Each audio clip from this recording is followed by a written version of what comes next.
What is a Gini index? A Gini index or Gini coefficient is a statistical representation of the relative distribution of a resource throughout a population.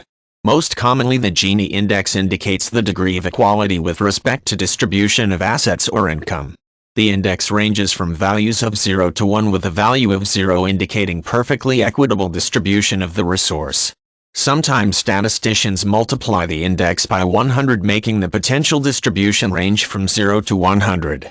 Globally, economists have calculated the Gini indices for different countries, with the range falling between 25, with the most equitable income distribution being in Denmark, and 70, with the widest disparity in income being in Namibia.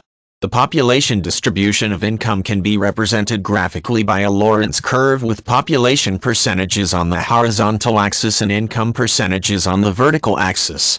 A 45-degree line sloping upward and to the right represents a perfectly equitable distribution of income, while the Lorenz curve is a concave upward sloping arc falling below the line. The Gini index is the ratio of the area line between the angled line and the Lorenz curve divided by the total area under the line. With the axis range between 0 and 1, the total area under the line always equals 0.5. The Gini index therefore is equal to twice the area between the angled line and the Lorenz curve. Advantages of the Gini index include its versatility across different population groups. It is straightforward to use. The index does not depend on the sample used, so populations of any size may be studied. Likewise, it does not depend on the scale of the economy, so countries with small to large economies may be assessed.